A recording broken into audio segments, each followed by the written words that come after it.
Selamat malam, Assalamualaikum warahmatullahi wabarakatuh. Salam sejahtera untuk kita semua. Perkenalkan, nama saya Radian Widarsatika Wisnumurti dengan NIM nomor induk mahasiswa 133-25000029. Berkaitan dengan penugasan hukum teknologi dan globalisasi, di mana dengan dosen pengampu Dr. Tommy Michael SHMH, maka perkenankan saya untuk membawakan materi berkaitan dengan konflik antara Code It's Law dengan negara hukum. Berkaitan dengan apa itu konflik negara hukum dengan Code It's Law, maka kita masuk ke dalam yang namanya pendahuluan terlebih dahulu, di mana pertama kali untuk kenapa sih sampai kemudian ada Code It's Law, maka yang pertama adalah berkaitan dengan revolusi digital. Apa itu revolusi digital? Merupakan suatu kondisi di mana terdapat perubahan masyarakat dari yang sebelumnya semuanya serba kertas, serba menggunakan teknologi analog, kemudian menjadi teknologi digital. Salah satu contohnya adalah berkaitan dengan adanya contohnya internet, artificial intelligence, serta adanya blockchain maupun big data yang merubah struktur sosial dan juga struktur hukum. Yang berikutnya adalah berkaitan dengan digitalisasi aktivitas manusia. Seperti kita ketahui bahwa contoh paling sederhana adalah e-commerce atau perdagangan melalui media internet, di mana sebelumnya aktivitas manusia itu terutama berkaitan dengan perdagangan antara penjual dan pembeli itu bertemu secara langsung. Nah, dengan adanya digitalisasi, maka penjual dan pembeli tidak langsung bertemu ke dalam tempat yang sama secara fisik, namun bisa bertemu dalam satu platform di dunia maya. Seperti kita kenal, ada beberapa e-commerce yang memang menyediakan barang maupun jasa melalui media internet, tidak lagi harus bertemu secara fisik. Nah, berikutnya adalah globalisasi hukum. Artinya adalah dengan adanya digitalisasi ini memaksa bahwa hukum secara nasional itu tidak bisa lagi berdiri secara sendiri. Artinya adalah hukum suatu negara ini dipengaruhi oleh adanya suatu rezim dari negara yang lain. Nah, yang berikutnya adalah bagaimana dampaknya terhadap hukum. Maka dengan adanya suatu globalisasi di bidang hukum, di mana yang sudah saya sampaikan sebelumnya, antara satu negara dengan negara yang lain sistem hukumnya itu saling berkaitan, maka perlu adanya suatu pengaturan di mana ada suatu pengaturan yang sifatnya transborder, artinya tidak lagi kewilayahan satu negara tetapi lintas wilayah atau lintas negara, sehingga ini nanti bisa berkaitan antara satu negara dengan negara yang lain. Nah, konsep Code of Law pada dasarnya merupakan suatu kode di mana program komputer itu juga berfungsi sebagai alat regulasi bagi perilaku manusia. Karakteristik Code of Law yaitu yang pertama adalah dia mengatur secara otomatis atau yang namanya adalah self-executing, di mana dia tidak lagi membutuhkan penegakan hukum konvensional, namun dia terintegrasi ke dalam suatu sistem yaitu yang dinamakan AI itu lagi. Contohnya adalah platform perdagangan melalui media internet, di mana antara barang dan pembeli dan penjual itu bertemu dalam satu platform tanpa adanya campur tangan manusia secara fisik. Nah, kenapa sih bisa terjadi atau bisa ada Code It's Law? Yang pertama adalah munculnya yang namanya cyberspace atau hukum cyber pada tahun kurang lebih sekitar akhir 1990-an, di mana ini berkaitan dengan karya Lessig yang berjudul Code and Other Law of Cyberspace, dengan dilatar belakangi adanya pertumbuhan teknologi digital yang semakin pesat serta adanya keterbatasan bagaimana hukum konvensional itu kemudian dapat mengatur tentang ruang cyber. Nah, apa apa sih ruang cyber itu? Nah, kalau kita bicara tentang ruang cyber, maka ini merupakan ruang sosial terbaru di mana dia terbentuk berdasarkan yang namanya code Islam tadi atau digitalisasi tadi. Nah, cyberspace merupakan ruang virtual hasil interkoneksi jaringan komputer global. Artinya apa? Artinya adalah satu negara dengan negara yang lain itu terkoneksi oleh satu network, ya, satu jaringan. Nah, satu jaringan ini kemudian dia menimbulkan suatu ruang baru yang dinamakan dengan cyberspace. Artinya kita juga bisa menyebutnya sebagai ruang virtual. Nah, dalam ruang virtual itu tidak lagi nampak antara batas geografis atau dalam bahasa Indonesia borderless. Ya, sehingga sekat-sekat antara satu negara dengan negara yang lain itu kemudian menjadi agak kabur pada saat kita berbicara tentang yang namanya cyberspace. Nah, dari konsep cyberspace yang tadi sudah saya sampaikan, maka kita kembali lagi kepada definisi code of law. Nah, code of law atau code of law merupakan suatu perangkat lunak di mana perangkat lunak ini mengatur atau berfungsi juga sebagai alat regulasi bagi perilaku atau bagi manusia yang menggunakan. Contoh misalnya bagaimana sih seseorang ini apabila menginstal suatu software, sebelum dia kemudian bisa lanjut ke tahapan berikutnya, ada beberapa opsi-opsi yang harus diklik atau dicentang untuk bisa masuk ke dalam tahapan yang berikutnya. Nah, dengan adanya perintah untuk mencentang ini, mau tidak mau si calon pengguna ini harus melakukan persetujuan dengan mencentang untuk bisa melakukan instalasi terhadap aplikasi atau software yang digunakan.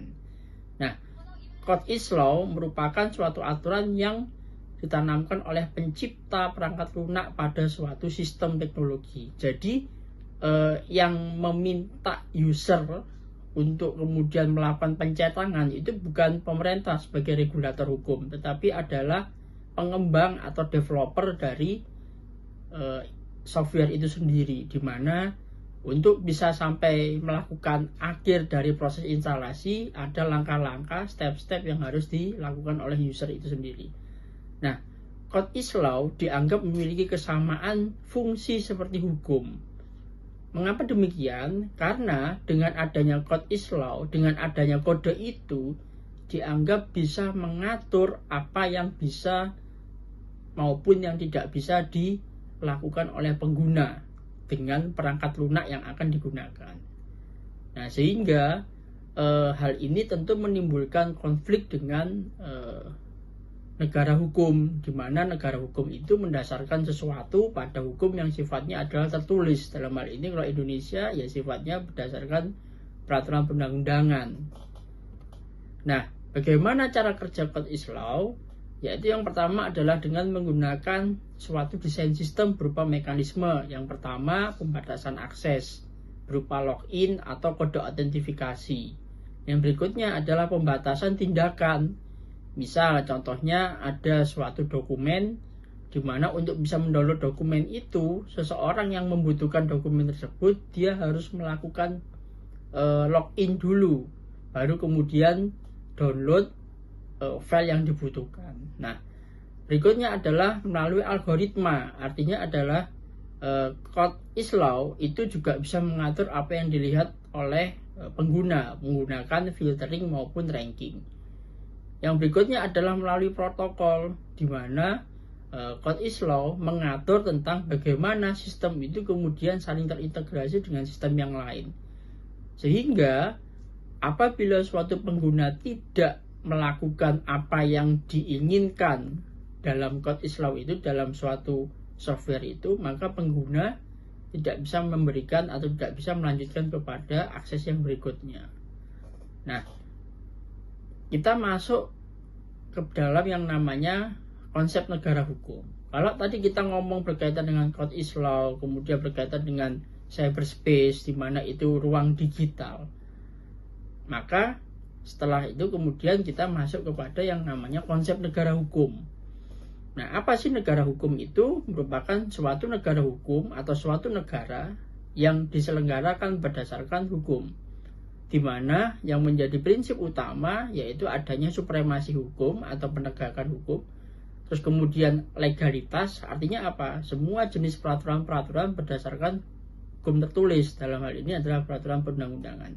Yang berikutnya adalah berkaitan dengan perlindungan HAM, di mana dalam suatu negara hukum itu negara wajib hadir untuk memberikan perlindungan terhadap hak asasi manusia.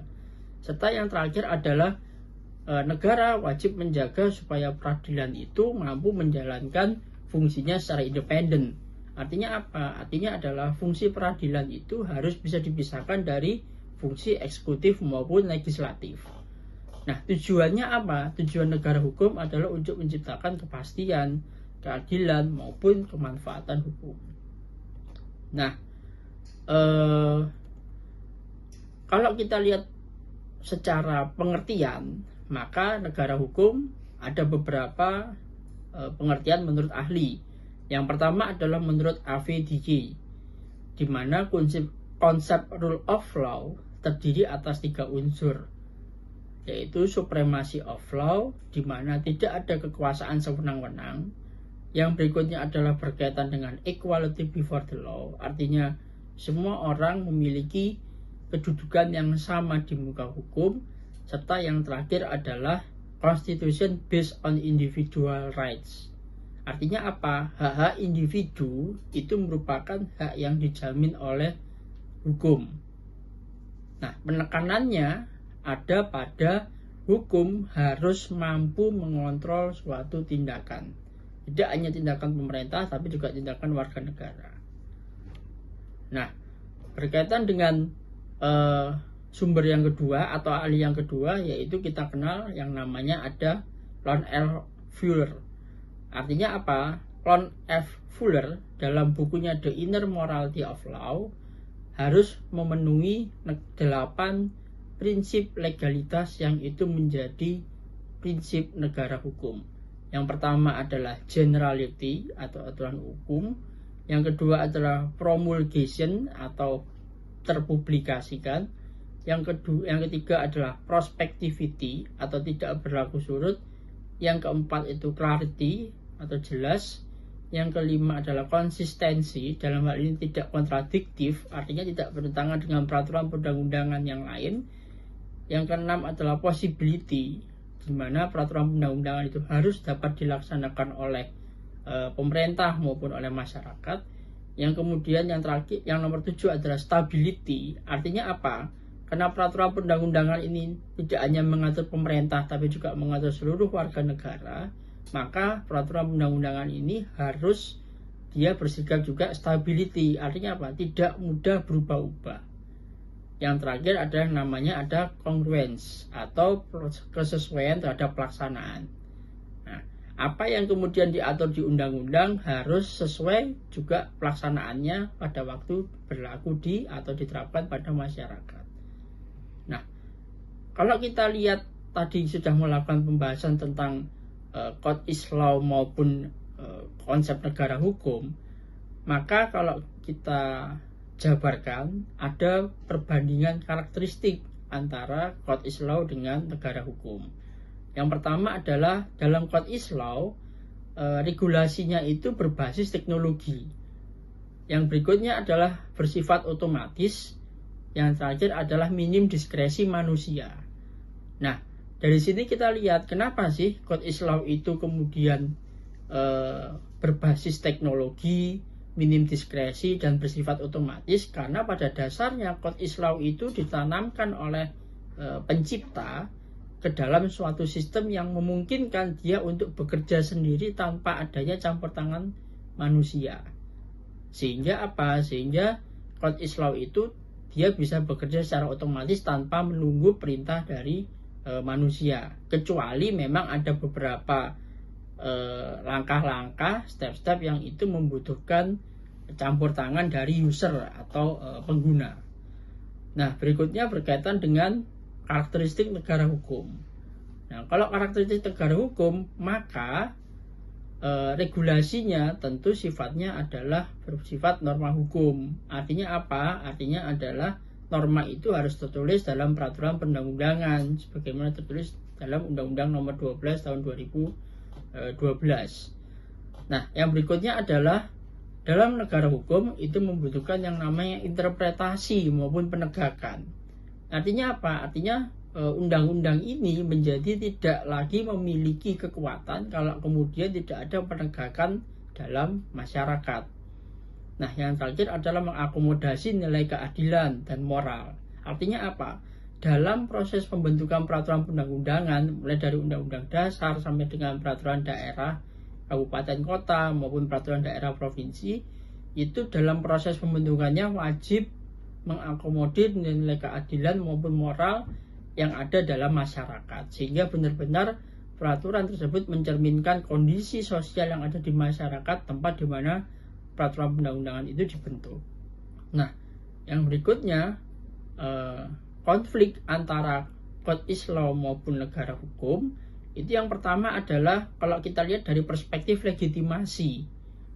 Nah, perspektif legitimasi di mana kode Islam dibuat oleh privat aktor atau dalam hal ini pihak swasta atau dalam hal ini adalah korporasi. Nah, yang berikutnya adalah hukum dibuat oleh negara melalui proses demokratis. Artinya apa? Ada proses perancangan perundang-undangan baik diusulkan oleh eksekutif maupun legislatif, kemudian disahkan bersama oleh eksekutif bersama juga dengan legislatif. Nah, yang berikutnya adalah dari perspektif transparansi. Artinya apa? Dalam perspektif transparansi, maka kode Islam seringkali tidak transparan. Kenapa? Karena dia seringkali berjalan sendiri di balik layar. Atau yang kita sering dengar yang namanya black box algoritma. Nah, sedangkan hukum, yang namanya hukum itu harus bisa diuji oleh publik dan juga terbuka untuk umum. Yang berikutnya adalah dari perspektif akuntabilitas. Artinya apa? Artinya adalah dalam suatu proses akuntabilitas, dari perspektif akuntabilitas maka suatu hukum atau dalam hal ini kode Islam itu sulit menentukan pertanggungjawaban. Kenapa? Karena semuanya bekerja secara otomatis. Sehingga step-step ini siapa yang kemudian akan bertanggung jawab kalau misalnya kemudian terjadi kegagalan. Nah, beda dengan negara hukum. Kalau negara hukum memiliki mekanisme pertanggungjawaban yang jelas. Sehingga apabila masyarakat dirugikan misalnya, maka masyarakat tersebut tahu harus kemana dia mengadu, harus kemana kemudian dia memberikan atau menyampaikan keberatannya sebagaimana sudah tertulis dalam peraturan perundang-undangan. Nah, yang berikutnya dari perspektif fleksibilitas dan kekakuan. Kalau kode Islam itu lebih bersifat rigid. Artinya apa? Karena dia diprogram secara otomatis oleh pembuat softwarenya atau insinyurnya atau engineeringnya. Nah, karena dia basisnya adalah mesin dan kecerdasan buatan, maka seringkali dia tidak bisa melakukan interpretasi terhadap software yang kemudian akan di-upload atau diinstal oleh suatu pengguna. Hal ini berbeda dengan hukum, di mana hukum itu masih memungkinkan untuk dilakukan penafsiran sesuai dengan konteksnya. Contoh misalnya kalau di Indonesia itu kita mengenal adanya proses judicial review undang-undang terhadap undang-undang dasar yang dilakukan di Mahkamah Konstitusi maupun peraturan undang-undangan yang di bawah undang-undang terhadap undang-undang yang kemudian dilakukan di Mahkamah Agung. Nah, bagaimana dengan perspektif perlindungan terhadap hak asasi manusia? Maka kode Islam itu membatasi hak tanpa mekanisme keberatan karena mereka bekerjanya secara otomatis. Nah, kemudian kalau menggunakan perspektif negara hukum, maka negara hukum menjamin adanya legalitas terhadap proses perlindungan terhadap hak asasi manusia. Nah, kalau kita lihat dari konsep negara hukum maupun konsep kode Islam, kemudian ada yang pengertian konsep, pengertian negara hukum dan Code Islam, kemudian karakteristiknya. Nah, maka dari hal yang sudah saya jabarkan sebelumnya, saya coba kaitkan dengan contoh kasus yang ada di Indonesia. Nah, salah satu contoh kasusnya yang menurut saya cukup menarik adalah pada tahun 2021 itu terjadi kebocoran data sekitar kurang lebih 279 juta data penduduk Indonesia itu ternyata bocor ke publik. Artinya bocor ke publik itu apa? Data-data masyarakat Indonesia yang terdaftar di BPJS Kesehatan itu ternyata bisa diakses dan diperjualbelikan oleh umum di forum online, di mana data yang bocor itu mencakup ada NIK, ada nama lengkap, ada alamat, ada nomor telepon. Nah, bagaimana kemudian prinsip atau negara hukum melihat kasus kebocoran data di BPJS Kesehatan pada tahun 2021 ini? Maka dalam perspektif hak asasi manusia, maka negara memiliki hak untuk menjamin bahwa yang namanya setiap warga negara memiliki hak pribadi yang wajib dilindungi oleh negara. Nah, bagaimana akuntabilitasnya? Maka akuntabilitasnya adalah dari perspektif bahwa yang namanya pemegang data itu harus bisa mempertanggungjawabkan data-data yang kemudian disimpan dan dikelola oleh lembaga tersebut. Nah, yang berikutnya adalah berkaitan dengan legalitasnya. Artinya apa? Dalam melaksanakan pengelolaan terhadap data-data yang ada di BPJS itu, pengelola data wajib melakukannya berdasarkan aspek hukumnya. Sehingga apa? Sehingga masyarakat tenang. Karena apa? Karena data ini kemudian terupload di BPJS yang akhirnya itu dibobol oleh hacker, di mana kemudian data itu bisa diperjualbelikan. Nah, dari perspektif Code Islam, maka kalau kita lihat sistem digital BPJS ini melakukan pengelolaan secara otomatis. Nah, di mana sistem BPJS ini kemudian salah satunya berkaitan dengan keamanan sistem. Nah, di mana keamanan sistem ini juga bergantung kepada yang namanya arsitektur teknologinya itu seperti apa. Dalam hal ini misalnya software BPJS Kesehatan ini harus bisa menjamin bahwa data yang kemudian diupload oleh user ini betul-betul bisa diamankan oleh security atau keamanan yang ada dalam software tersebut. Nah, disinilah kemudian Code Islam itu bekerja. Dengan adanya kebocoran ini, maka menunjukkan bahwa ada celah di mana itu bisa dimanfaatkan oleh hacker untuk kemudian membobol data-data dari peserta BPJS Kesehatan.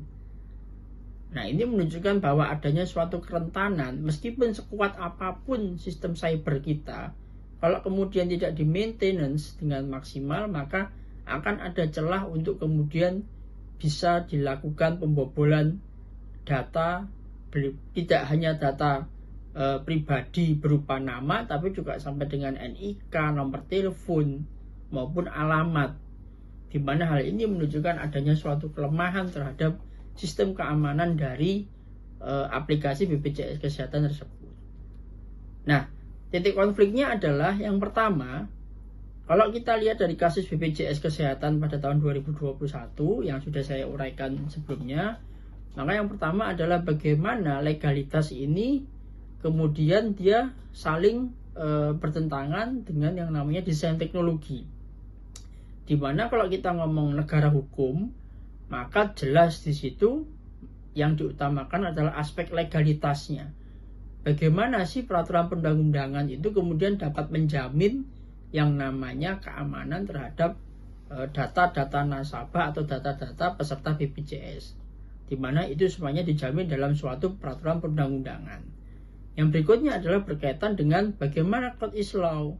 Nah, kalau Code Islam itu bagaimana kemudian security dalam software itu wajib juga bisa melakukan yang namanya backup atau dalam hal ini blocking terhadap data-data yang sudah disimpan oleh operator BPJS Kesehatan, sehingga tidak sampai jebol atau tidak sampai kemudian diretas oleh hacker misalnya seperti itu.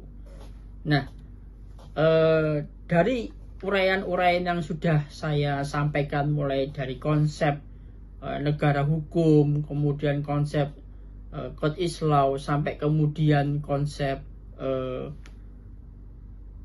pelaksanaannya seperti apa, kemudian sampai dengan contoh kasus yang ada di Indonesia. Saya kemudian bisa mengangkat salah satunya berkaitan dengan kasus bobolnya data dari BPJS Kesehatan ini.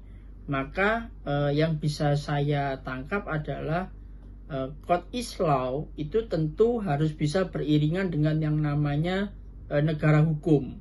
Kenapa? Karena kedua-duanya haruslah saling melengkapi, di mana saat ini digitalisasi terhadap manusia, ya khususnya teknologi itu berkembang sangat-sangat pesat, sehingga hal itu tentu harus bisa diantisipasi tidak hanya oleh pemerintah, tapi juga harus bisa diantisipasi oleh pengembang atau engineer software yang ada di masing-masing instansi pemerintah, baik swasta maupun pemerintah, dalam hal ini kantor-kantor kementerian maupun lembaga.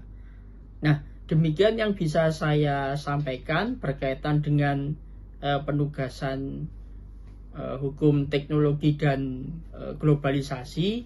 Semoga apa yang bisa saya sampaikan ya saat ini memberikan pencerahan maupun pemahaman yang lebih baik, terutama berkaitan dengan pengertian mau sampai dengan contoh kasus hukum teknologi dan globalisasi yang ada di Indonesia.